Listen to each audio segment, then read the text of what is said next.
La voz en el monitor. El hijo más pequeño de Rachel tenía 6 meses, y Rachel estaba viviendo con sus padres en Bethany, Oklahoma. Con el bebé dormido, Rachel, su madre y su padrastro salieron todos fuera de la casa para fumar, manteniendo un ojo en el infante a través del monitor para bebés. Mi hija había estado dormida durante unas 2 horas, dice Rachel. De repente, mi mamá y yo escuchamos hablar desde el monitor. Nos miramos.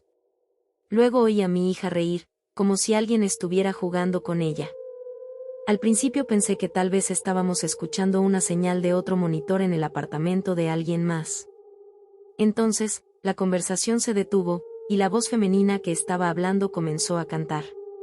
Era la misma voz que habíamos escuchado hablando, ella incluso decía el nombre de mi hija en la canción. Alarmada, Rachel corrió a la casa para revisar a su hija. Su madre todavía estaba escuchando en el monitor, y en cuanto Rachel abrió la puerta del cuarto del bebé, la canción se detuvo. Cuando entré en la habitación, dice Rachel, no había nadie allí. Así que volví afuera, y la canción había comenzado de nuevo.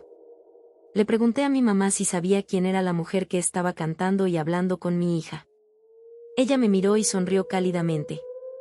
Me dijo que creía que era su tatarabuela. La moneda mágica. Era el verano temprano de 1954, cuando Douglas tenía 8 años y vivía en un suburbio oriental de Londres, Inglaterra, cerca de Epping Forest. Su vecindario estaba compuesto por casas de la década de 1930, intercaladas con campos y espacios vacíos donde las casas habían sido destruidas por los bombardeos alemanes.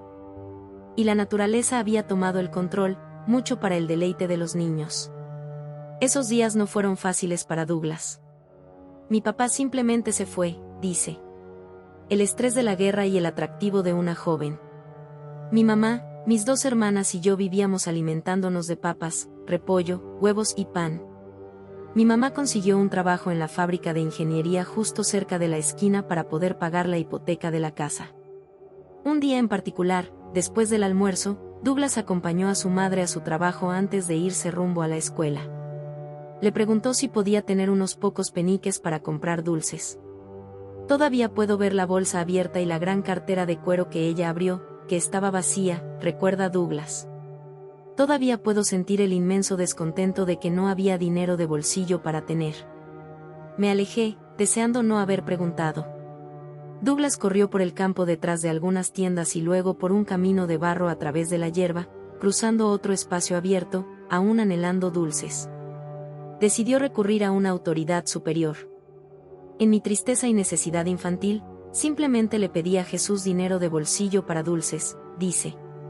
En respuesta, una voz profunda y masculina, que venía de algún lugar por encima y detrás de mí, dijo, patea la hierba. Miré a mi alrededor, estaba solo. Pateé la hierba. Patea la hierba otra vez, dijo la voz, y lo hice.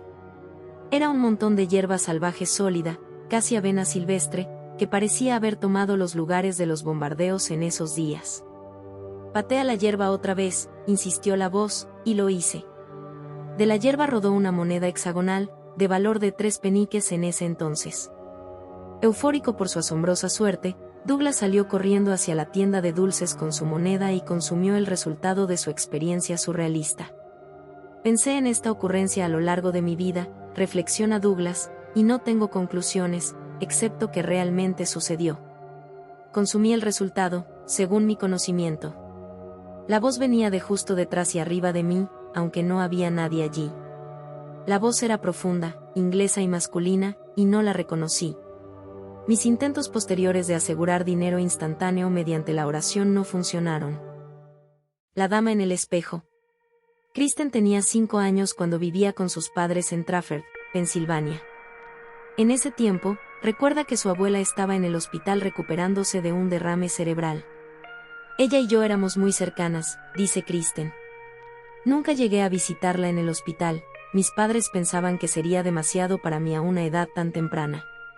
Una madrugada de domingo, alrededor de las 5 de la mañana, Kristen se despertó de repente y se sentó en su cama. Vi la figura de una mujer parada al final de mi cama, relata. Pensando que era su madre, Kristen no sintió miedo. Llamó a la mujer, pero no hubo respuesta. Volvió a llamar, mamá, pero solo hubo silencio. La figura permanecía ahí, mirándola, y extendió su brazo hacia ella. Comencé a entrar en pánico porque no entendía por qué mi mamá no me respondía, recuerda Kristen. Entonces empezó a gritar, «¡Mamá!». La madre de Kristen corrió a la habitación para ver qué sucedía. Me preguntó si estaba bien y por qué estaba gritando, cuenta Kristen. Ella le preguntó a su madre por qué no le respondía y por qué solo se quedaba ahí mirándola. Su madre se sentó en la cama, le tocó la frente para asegurarse de que no tuviera fiebre, y le dijo que debía haber estado soñando, ya que había estado durmiendo en su cama todo el tiempo. Kristen aceptó a regañadientes la explicación de su madre y volvió a dormir. Más tarde esa mañana, los padres de Kristen recibieron una llamada de su tío. Era una noticia sobre la abuela de Kristen. Había fallecido mientras dormía, en las primeras horas de la mañana. Mi mamá empezó a llorar, pero se recompuso para continuar la conversación, dice Kristen. Su tío les informó que la hora de la muerte fue aproximadamente a las 5 de la mañana. Después, su madre le explicó a Kristen que su abuela había fallecido, pero que ya no sentía dolor y ahora era un ángel en el cielo. No fue hasta unos días después que la madre de Kristen relacionó la hora de la muerte de su abuela con la visión que Kristen tuvo esa madrugada. No me contó esta historia hasta que yo tenía unos 10 años, comenta Kristen.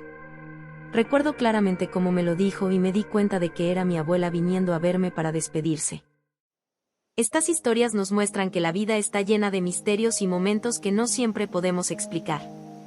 Ya sea una despedida, una voz desconocida o un milagro en medio de la adversidad, nos recuerdan que hay algo más allá de lo que podemos ver.